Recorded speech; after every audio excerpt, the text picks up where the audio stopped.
Kai Walker was the kind of teenager who never had the patience for anything slow. Rules bored him, school was a waste of time, and he always found ways to cheat the system. If there was a shortcut, he'd take it. One rainy afternoon, Kai wandered into a small, dimly lit thrift store on the outskirts of town, a place he had never noticed before. The bell above the door let out a dull chime as he stepped inside. The air smelled of dust and forgotten things. He wasn't looking for anything in particular, just a way to kill time. Then, tucked away on an old wooden shelf, he saw it. A pocket watch. Unlike the other antique items, this one gleamed as if it had been polished just that morning. The casing was intricate, gold-lined with strange symbols etched along the edges.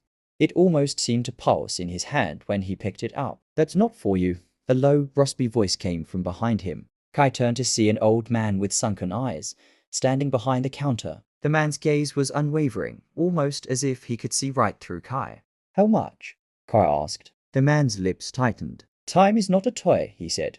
"It cannot be given freely." Kai smirked. "Everything has a price." The man hesitated, then finally sighed. "Take it, but don't say I didn't warn you." Kai handed over a few crumpled bills, shoving the watch into his pocket. He had no idea that he had just purchased his own nightmare. That night, Kai sat at his desk, fiddling with the watch. He clicked it open and saw the strangest clock face he had ever seen. No numbers, only symbols that seemed to shift when he looked away. There was a small lever at the side. Curious, he pulled it. The world stopped. Everything around him froze in place. The flickering light bulb above his head, the curtains mid-sway. The rain outside locked in mid-air like glass beads. He stood up, knocking over his chair, but even the sound didn't exist.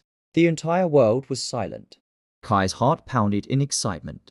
He could stop time. At first, he experimented. He walked through the house, observing things up close. His mother standing in the kitchen, frozen mid-pour as coffee hovered in mid-air. His younger brother, mouth open in a yawn, stuck in an endless moment. Then reality hit him. If time was stopped, why could he still move? A strange chill crept up his spine. He glanced around the room, and that's when he noticed something he had never seen before. A shadowy figure, standing at the far end of the hallway. Tall, elongated, distorted like a silhouette stretched beyond human limits. It had no eyes, no mouth, just a hollow darkness where a face should be. Kai's stomach clenched. He blinked, and the figure was suddenly closer. Heart racing, he slammed the watch shut. The world resumed. The chair behind him crashed to the ground. Coffee splashed over the counter. His brother finished his yawn. Everything was normal, except for Kai, because he knew, deep down, that something had been watching him. Despite the fear, Kai couldn't resist the thrill of control. He began using the watch more often, cheating on tests, stealing from vending machines, escaping trouble. But each time he used it, he started noticing the figures more clearly. At first, they were just shadows in the distance. Then, they moved. Each time he paused time, they inched closer. One night, he froze time to sneak into an arcade. As he played, the neon lights dimmed. He turned his head, and there, by the doorway, stood three of them. They didn't move like normal people. They twitched, jerked, like static on a broken screen. Then, for the first time, one of them turned its head toward him. Kai's body froze in terror. But time was already frozen. What did that mean for him? His hands shook as he forced the watch shut. Time resumed, but he could still feel their presence lingering, watching. He was no longer sure if they were inside the frozen world, or if they were leaking into his reality. One evening, Kai tested the watch one final time, determined to face his fears.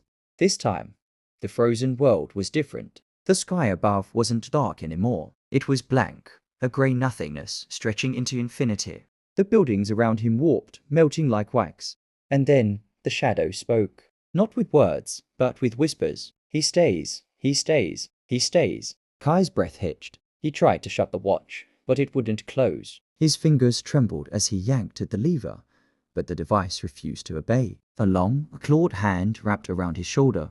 His scream never came. He turned and stared into the empty, gaping void of a face with no features. Then the world shattered. Kai woke up in the thrift store, lying on the dusty wooden floor. His head pounded. The store was abandoned, covered in cobwebs. The shelves were empty. The old man was nowhere to be found. Panicked, Kai rushed outside. The street was normal. Cars passed. People walked. He sighed in relief. Maybe it was all just a dream. Then, in the reflection of a shop window, he saw himself. Only his reflection didn't move. It just stared back at him.